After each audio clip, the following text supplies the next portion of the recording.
Nimeni nu mă poate egala, că tot ce fac eu fac cu cap și toți stați în urma mea. Și oricât ați vrea, nu veți avea norocul și mintea mea. Așa m-a născut mama. Nu te mai gândi cum să fac să mă întreci. Eu îți recomand, nici măcar să nu încerci. Și oricine ar vrea să fie tătapa mea, sigur n-ar putea, chiar de mari copia. Nu te mai gândi cum să mă întreci. Eu îți recomand, nici măcar să nu încerci. Și oricine ar vrea să fie tătapa mea, sigur n-ar putea, chiar de mari copia.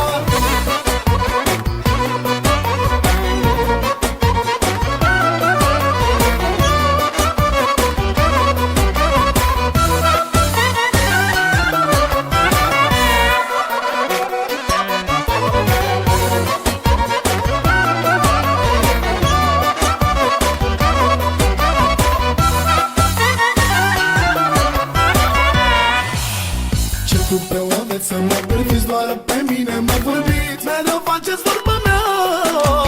Nu dau de gândit în tot ce fac, nu cu viață de măgrat, cu asta v-am pus capul. Nu te mai gândi cum să fac să mă întreci.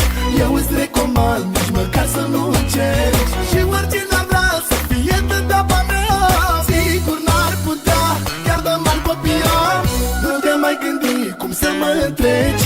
Eu îți recomand, nici măcar să nu încerci. Și oricine ar vrea să fie tătapa mea, sigur n-ar putea, chiar de mari copia.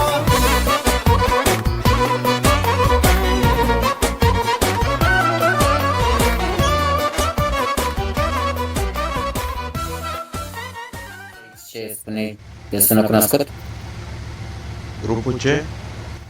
Clasa XC. Da. Bun, o să fie bani de Meta Game. Vreau să dovedești ce știi. Dig la ea, dig la ea. Au trăiască mama ta.